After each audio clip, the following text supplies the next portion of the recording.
Hi and welcome to the Live Healthy Now podcast. Today we're joined by Linda Meek, who helps anyone and everyone to run. Linda founded Start Running, Stay Running in 2020 to help people see the benefits that running can offer for fitness and overall health and well-being. So I'm really excited to explore what running has to offer for your health and much more. So welcome to the podcast, Linda. Hi Nicola, thank you for having me. You're very welcome. So to get started, just to find out a little bit more about you and your lifestyle, I'd love to know what your most impactful, healthiest habit is. Okay, so something that I started doing probably late last year was to take cold immersion in a pod. I do that a couple of times a week, but every day I do try and switch the shower to cold at the end. So like the last 20-30 seconds, flick it to cold, get that water at the back of your neck. That really does help invigorate you, and you just feel a little bit awesome when you do finally brave and do it. So that's my healthy habit. Oh, amazing. I haven't done the cold water immersion in the tubs. I've tried it at sea and I really didn't like it. But I have been also doing the cold shower after the hot shower. And I can't say that it's easy, but it does feel quite good. How have you built up your resistance to be able to get that cold shower onto your back? Because that's the hardest bit for me. Yeah, so when I first started, I did do like little increments and really do it. So it wasn't a quick flick, it was, slow increments into the cold. Do you know what? I've got a mantra. I just say to myself, you can do hard things, and do it. And it's literally that first bit and then it's fine. Have a mantra. Amazing. Actually, the mindset bit has been one of the biggest reasons why I wanted to do it, and what I've worked on to try to be able to step under the cold water. So you're right, having that belief and telling yourself that you can do it is really powerful. I have found it harder as the mornings have got colder, though, I must say. The cold weather is not going to help. I know. I always think it's probably easier to go into a tub than to actually put the shower on yourself and have all of the, the sharp jets of water coming onto you. But I'm not sure either is necessarily easy. There is a trick. When it gets really cold, I do Wim Hof breathing, and that is incredible how that works. It's a bit of because you're building up your adrenaline by doing this weird breathing thing. But when you get in, it's like it takes off the shock. It's really strange. And you just do it. And you're like, so that might be something to try. Good tip. So to get started on our conversation about all things running, I want to ask you about the mission that you've got on your website, which is that belief that everyone has an inner runner just waiting to be nurtured. Like, how did that come about, and why have you got such a strong belief? I don't know. I suppose if you think about it, there is this preconception that runners should look a certain way. But when you go and look at something like the London Marathon, when it's on the TV, you will see all shapes and sizes running that marathon. So there is no reason why someone can't be a runner. It is all in the training. It's all in the mindset. So anyone can be a runner. You've just got to put in the work. It's like with anything. It's the training and the mindset. That you can be a runner. You don't have to look a certain way or be a certain age or a certain weight. Anyone can be a runner. Yeah, and I know I mentioned this to you before we started to record. I worked at Nike, and one of Nike's most famous slogans is, if you have a body, you are an athlete. And when I have been out running and I go on social media, I'll say, so I've been for a run and I'm not really a runner. And then I correct myself because I hear that Nike slogan popping up. But I've never really thought of myself as a runner because I haven't been that good at running, and it's something that I've struggled with. You know, I haven't ever found I've got into flow as a runner, but I have gained from it, definitely mentally, you know, pushing through when it has felt hard and being outside. One of the things I love most is to run when it's really cold and frosty, and to get out all wrapped up and just start running and have that fresh air.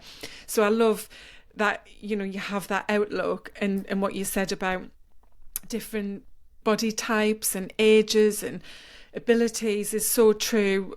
Just, you know, recently was the Great North Run, and I live near Newcastle, so we went to watch it on the Tyne Bridge.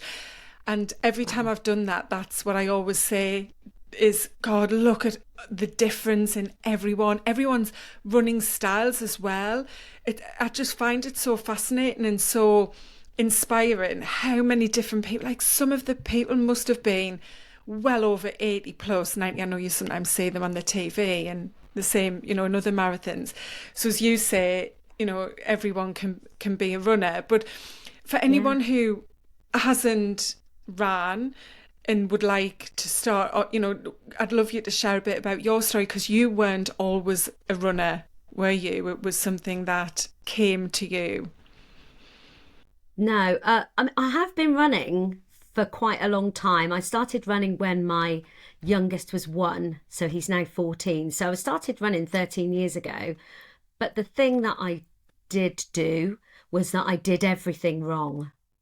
And that was really key for why I start running, stay running in lockdown. You know, the majority of my journey in running was doing it wrong. I would go out too fast. I would push too hard.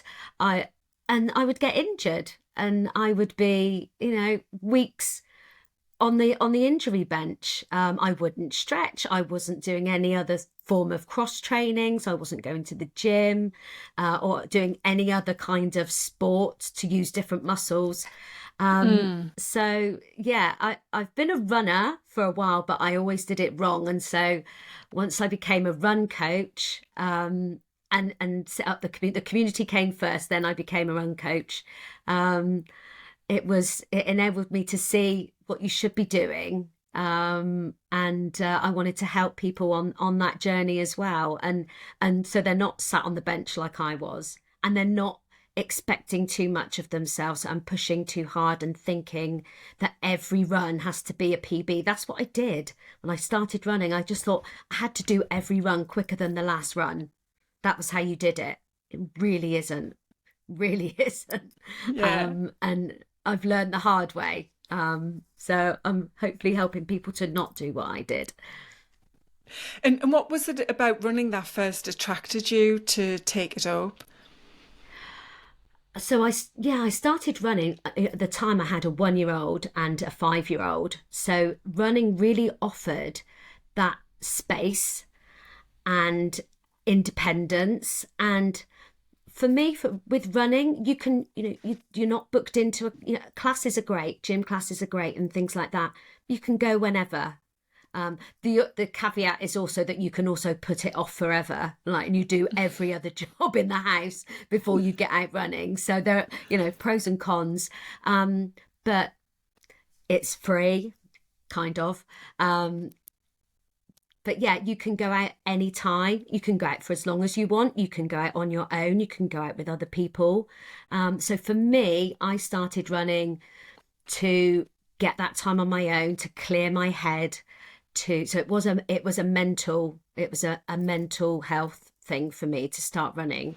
I'd done the gym before I had the kids, so I had a baseline fitness there. So I sort of went out and just did sort of 10 minutes and then increased it. And just found that I liked it. Oh, brilliant. And what has it done for your health and happiness?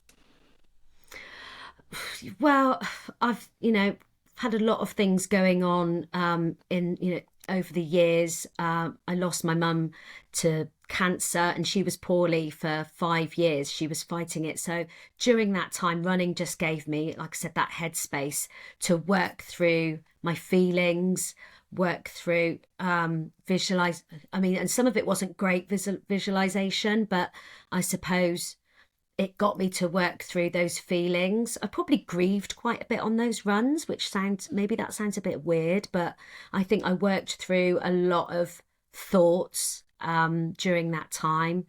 But also it's the things that I've achieved, things that I thought I would never achieve. You know, I've said for years, actually, I've only done it this year. So for 13 years, I always said I'd never run a marathon. I can't run a marathon. My knees won't take it. I made all the excuses under the sun. And then this time last year, I think it was, I booked into the Manchester Marathon. And then I got a ballot. No, I didn't get a ballot place. I got a charity place for London because I thought, do you know what? Go big or go home. So I did 2 marathons in a week. Wow. Like, I went 13 years saying I'll never run one. And then I did 2 in a week.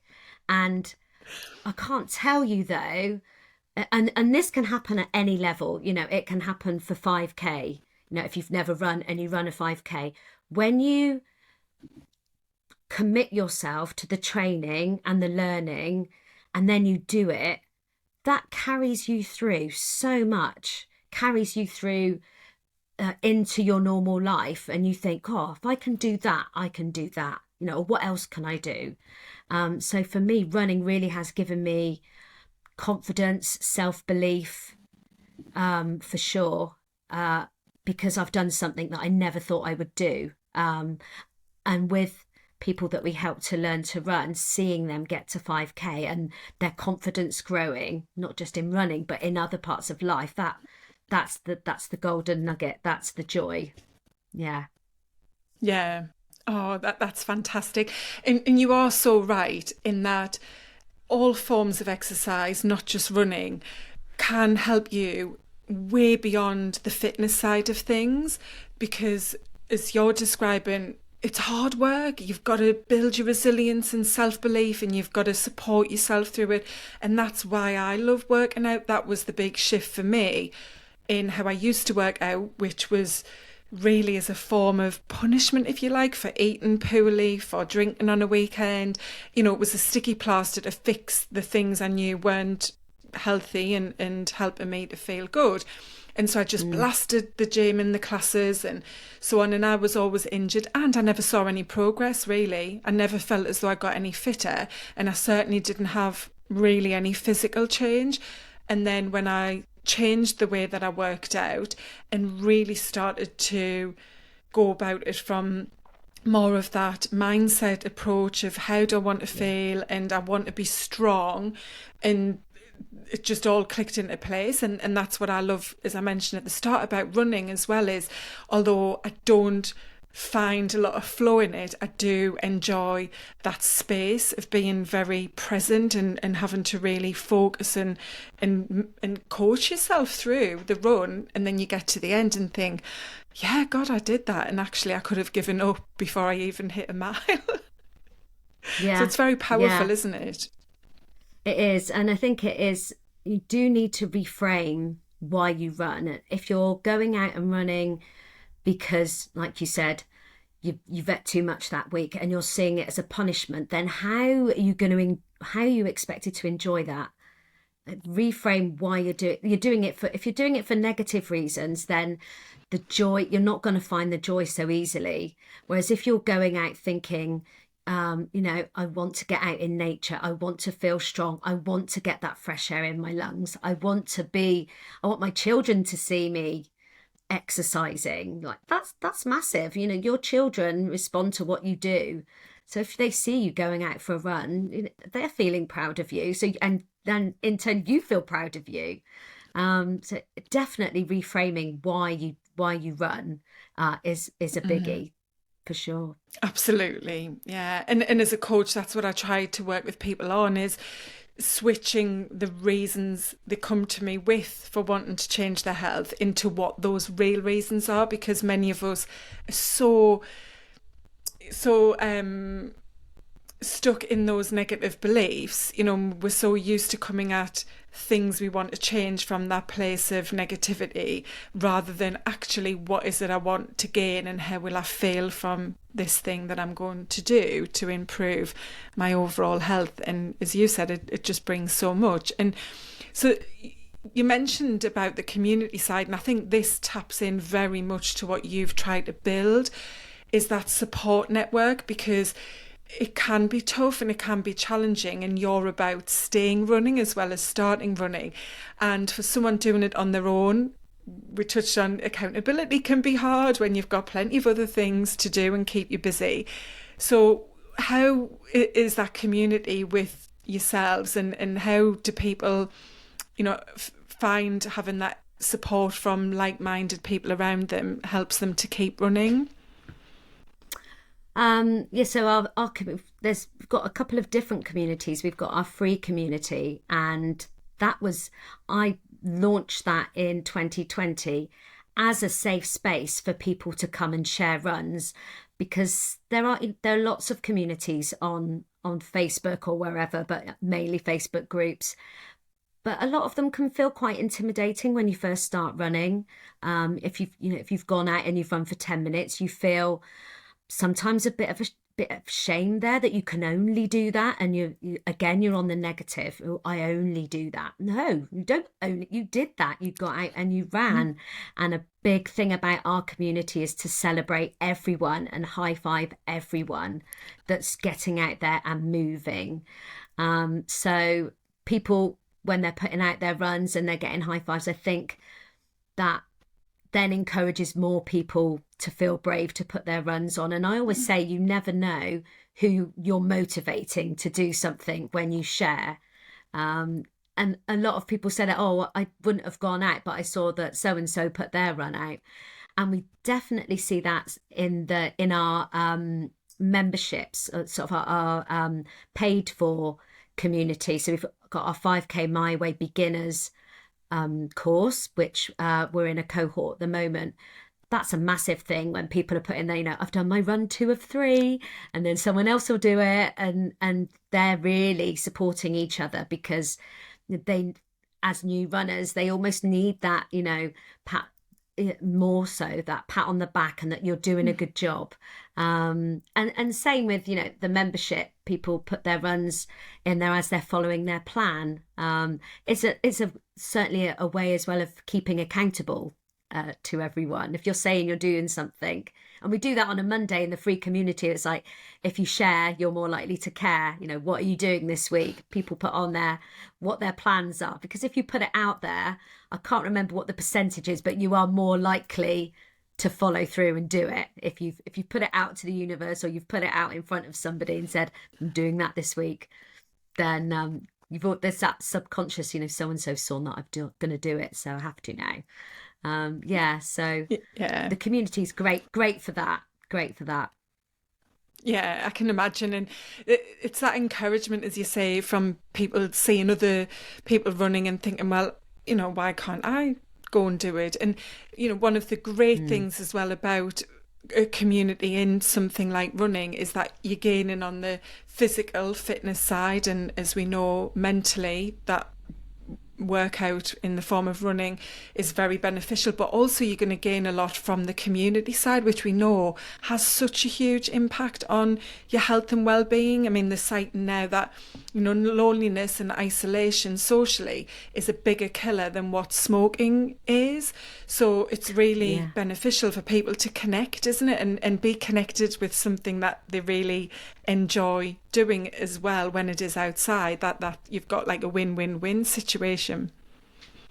Yeah, I think that's why things like park run are so important as well. If you can get yourself to a park run regularly, and you get to see people, or in a running group, you go into an in-person running group, and mix that in with what you do. If you do runs on your own, great, but now and again it is really good to dip into live groups as well. Yeah, that's something that I've missed from the last couple of years since I left Nike, is that social aspect of working out, because we would have classes in the gym and we would have a run club every Tuesday, and I really enjoyed the camaraderie and the fun aspect that you have of working out together and cheering each other on and so on. And I know there's a very big park run close to me. There's plenty of them around the country, and they've gained in popularity having this. And now you have got the family ones, I think, on a Sunday in a lot of towns as well, which is fantastic because, as you mentioned, we are modelling to our children what it looks like to just live a very normal, healthy lifestyle, which is what I'm all about. And so to be able to take them along, and you don't have to run in those park runs either, you can walk, but it's about being part of that community and committing to moving your body in that way. So that's brilliant. Yeah. So I wanted to just touch on the community interest company that Start Running, Stay Running now is. So you formed during lockdown because you saw a lot of people were starting to take up running when obviously gyms were closed and there was, restrictions on what we could do and how we spent our time. And that's evolved. So it went from you setting that up to now being a business. You have a whole team of coaches that support much more than the running itself. And you are now a community interest company, which for anyone who doesn't know that term, it's a non-profit organisation, isn't it? Yes, it is. Yeah. Yes, we're a community interest company now, and we formed that in 2022, May, June 2022. Myself and Graham McKenna, who is an ultra runner, he's very much the stay running aspect of it. He can stay running for days. That's not me. He's trying to get me to do an ultra, but I'm not there yet. So Graham is very much the stay running part. And he approached me and said, would you be interested in doing this as a not-for-profit? And actually, it really fitted with the way I think and just wanting to help people. We've gone as a not-for-profit. So we get funding for certain things. We're about to run a men's mental health, or Graham is. It's a men's mental health course, and that's been funded by a men's mental health charity in Somerset. So we're really looking forward to doing that. And we're collaborating with another CIC to do a free canal run locally. So it's not just about helping people, online, you're helping people worldwide. But locally, we're able to do stuff for the community, which is really great as well. Oh, I love hearing that. It's so fantastic that you are really encouraging so many different types of people to take up running and to connect with one another. So if someone is like right at the beginning and they're thinking, okay, how can I start running? Maybe I'm mid-40s or 50, I've gone too long without running. What would you say to them to start running? So, I would say, just first of all, just get out there. Try and don't put massive expectations on yourself, but maybe just to start off, if you've not run before, I would build up just a walking plan 3 times a week. Get that consistency in, going out 3 times a week. And if it's just walking for now, that's absolutely fine. And then you can progress on to walking. We walk for 5 minutes, a nice brisk walk, and then add in, a 30-second run or jog, whatever language you want to call it. There's a whole thing around jogging versus running. It's the same thing. You're moving forward in propelling your body forward. So then just build it up. There's obviously apps out there that can help you. Very famous apps. They're great. And if you've got the willpower and the mindset to do an app that's free, brilliant. The whole reason we set up a cohort called 5K My Way is that we work on more than just the running. It's the education around what kit you should be wearing, how to sort of manage your trainers, how to introduce food that will fuel you, how to start doing some strength training. So there's different ways that you can go about doing it. But first of all, I would just build in that commitment to do it. So, and walking 3 times a week, getting that time on your feet, and then build it up. Yeah, and that totally aligns with how I help people to build habits. It's literally about the small steps. And as you say, that Yeah. consistency is kind of ticking the box of you being a person who runs. So rather than just say, right, I'm going to run, and you think you're going to get straight out to run and then that will create the habit, gradually become that person who is a runner. Yeah. And as you say, the consistency is key, isn't it? Just show up, start to get that habit. Even if you're just putting your trainers on and going for a couple of minutes walk, you come back, you might think, Yeah. well, this isn't getting me very far, I'm not running yet. But when you are beginning, it is about building that habit of being someone who's committed to becoming a runner, and then the running Yeah. will come gradually, won't it, the more that you do it. And that links to obviously injury risk when you are completely new to running, and when you are midlife especially, is just being more mindful of suddenly taking up running. It's much safer to do it gradually, isn't it? Absolutely. When I see people, I mean, it's not so much now, but I don't know if you remember a few years ago, there used to be that red January, and it used to stand for run every day. And I would see people that had never run, and then all of a sudden in January, they're going out and they're running every day. And then by, the 20th, they're saying, oh, my shins are hurting. And you think, oh, yes, because you've just asked your body to do something that it's never done, and you've not given it any break. And there is a reason as well why sometimes when people start running, they do get injured quickly. And it's because as you are progressing, your cardio system improves quicker than your muscular system. So your heart is getting better, and so you're thinking, oh, I'm not feeling so out of breath now, I can go a bit harder. But your legs haven't caught up yet. Those tears that you're making each time you run, they've got to mend, they've got to grow, and they're not quite there yet. So you're starting to push harder, but your legs haven't done the strength building, and then you get overexcited, you push too hard, and then you get injured. So it is all about trusting the process as well, and actually, allowing yourself to rest and not feeling guilty for resting. Actually, that is where the magic is, in the recovery. The magic is in the recovery. Yeah, definitely. And that's a lesson that I've had to learn as I've got older Me as too. well, that I can't just exercise every day. Which leads me to a question I wanted to ask you about menopause. I noticed on the website you have a blog about menopause and running in menopause, and something not just with women, but you hear a lot of people as they age say, oh, it's not safe to run once you're older, your ligaments, your joints, your bones, and so on. And I think especially with the awareness we thankfully now have around menopause, I have heard that from women who say, oh yeah, but I can't run, I'm too old now and I've got to be careful. I know you don't believe that's the truth, so what would you say around that? I think sometimes that's just used as another barrier to not do it.